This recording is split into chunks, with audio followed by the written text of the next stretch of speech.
नवरात्रि शुरू हो गई है। पूरा भारत हर साल 10 दिनों तक शक्ति की देवी की उपासना करता है, पर क्या भारत एकमात्र देश है जहां देवी की पूजा होती है? नवरात्रि हिंदू धर्म में पवित्र देवियों की उपासना का त्यौहार है जो अमूमन पूरे भारत में मनाया जाता है।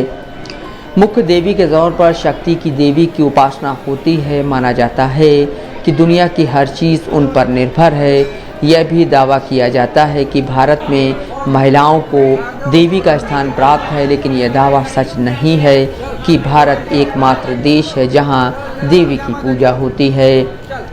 दुनिया भर में अधिकांश संस्कृतियों और सभ्यताओं ने किसी न किसी रूप में देवी की पूजा होती है, लेकिन इसे आजकल नारीवादी नज़रिए से देखने का चलन शुरू हुआ है। कुछ देवियां प्रेम और जीवन के प्रतीक हैं, कुछ दया, मुक्ति, समृद्धि की प्रतीक हैं और कुछ न्याय, युद्ध और विनाश की भी प्रतीक हैं। ये भी देखा गया है कि कुछ देवियों का कुछ देवताओं के महत्व में उल्लेखनीय योगदान है। हालांकि धर्म और आध्यात्मिकता में देवियों का स्थान समाज में महिलाओं के स्थान की तुलना में बहुत अलग होता है, फिर भी अक्सर इन देवी देवताओं की कहानियाँ, उनके आसपास जमा हुए मिथक भी उस जगह की लोक संस्कृति में महिलाओं के महत्व को दर्शाते हैं। आइसिस को प्राचीन मिस्र में सबसे प्रमुख और सबसे शक्तिशाली देवी के रूप में जाना जाता है। आइसिस का सिर इस तरह दिखता है मानो उन्होंने गिद्ध के आकार का हेलमेट पहन रखा हो या गाय के सींगों के बीच सूर्य निकल आया हो। प्राचीन मिस्र वासियों की राय में आइसिस ने लोगों को खेती के तौर तरीकों के बारे में बताया।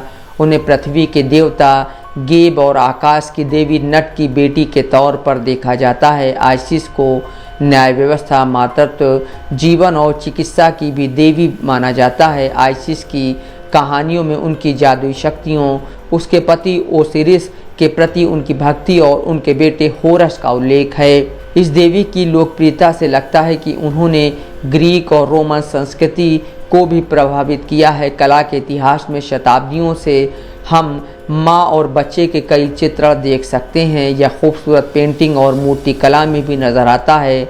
माना जाता है कि इसकी उत्पत्ति आइसिस से हुई है। बेटे होरस को स्तनपान कराने वाली आइसिस की छवियाँ प्राचीन काल से जानी जाती हैं।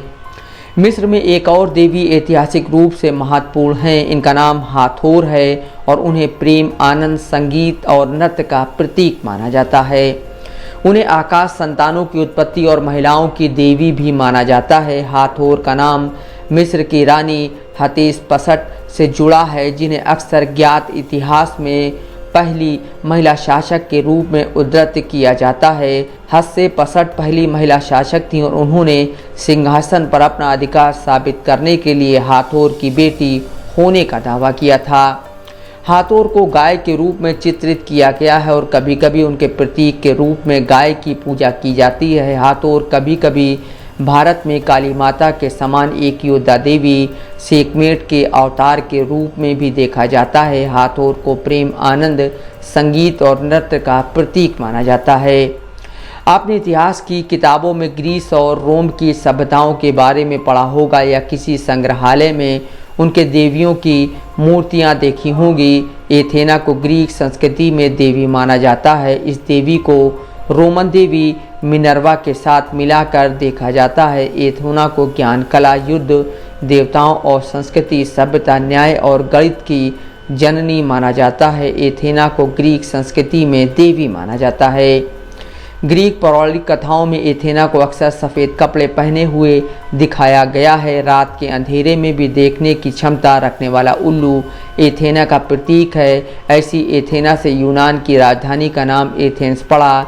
ग्रीक देवी एफ्रोडाइट को अभी भी प्रेम और काम इच्छा की देवी के रूप में जाना जाता है। इस देवी का उल्लेख मुख्य रूप से बसंत के आगमन से जुड़े त्योहारों में किया जाता है। रोमन संस्कृति में उन्हें वीनस नाम मिला। वीनस को सबसे सुंदर देवी भी माना जाता है। वीनस के समुद्र मंथन से निकलने के चित्र बहुत प्रसिद्ध हैं। कई संस्कृतियों में सूर्य को मर्दाना कहा जाता है या पुरुष रूप में देवता माना जाता है, लेकिन जापान के शिंटो धर्म में सूर्य को एक देवी अमातेरासु के रूप में दर्शाया गया है। माना जाता है कि वह स्वर्ग से चमकने वाली देवी हैं। किंवदंती के मुताबिक अमेतरासु का छोटा भाई सुजानो समुद्र और तूफानों का देवता है। एक बार उनका झगड़ा हो गया और उसके बाद अमेतरासु जाकर एक गुफा में छिप गईं। उससे पूरी दुनिया में अंधेरा फैल गया। काफ़ी अनुनय विनय के बाद ही वह बाहर आईं और तब जाकर दुनिया में रोशनी हुई। चीनो ताओवाद में देवी कुआन यिन गुआनिन को ज्ञान और पवित्रता की देवी के रूप में जाना जाता है। उनके भक्तों का मानना है कि कमल में विराजमान कुआन यिन दयालु हैं और उनके 1000 हाथ दया के प्रतीक हैं। उन्हें लोगों की मनोकामना पूरी करने वाली और बीमारियों को दूर करने वाली देवी के रूप में भी जाना जाता है। उन्हें भगवान बुद्ध के देवी अवतार के तौर पर भी देखा जाता है। असीरियन और सुमेरियन सभ्यताओं का विकास मेसोपोटामिया अर्थात वर्तमान इराक और सीरिया में लगभग 4500 साल पहले हुआ था। इस्तार इस इलाके की प्रमुख देवी थी, जिन्हें कुछ लोग इनान्ना के नाम से भी पुकारते हैं, जबकि कुछ लोगों के मुताबिक ये दोनों अलग अलग देवियाँ थीं। इस्तार और इनान्ना दोनों ही इस क्षेत्र की प्रमुख प्राचीन देवी थीं। वे प्रेम, शक्ति और युद्ध की प्रतीक हैं। किंवदंती के मुताबिक 8 बिंदु वाला तारा और शेर इस्तार देवी के प्रतीक हैं। वहीं मौजूदा मैक्सिको और मध्य अमेरिकी हिस्से की माया संस्कृति में भी इस चेल को प्रसव और युद्ध की देवी के रूप में पूजा जाता था। इनके बारे में कहानियाँ आज के मैक्सिको और दक्षिण अमेरिका में सुनी जा सकती हैं। इस चेल चंद्रमा से जुड़ी देवी हैं। उनके पंजे और कान जगुआर की तरह हैं और वह अपने सिर पर सांप लपेटती हैं। इसके अलावा दुनिया की कई अन्य संस्कृतियों में महिला देवताओं को अक्सर जल, पृथ्वी, अग्नि या प्रेम और क्रोध जैसे भावनाओं जैसे सिद्धांतों के देवी के रूप में पूजा जाता है। लेकिन धर्म और आध्यात्म में देवी देवताओं का स्थान और समाज में महिलाओं के साथ व्यवहार हर जगह एक जैसा नहीं होता। Bureau report, Dastak live news.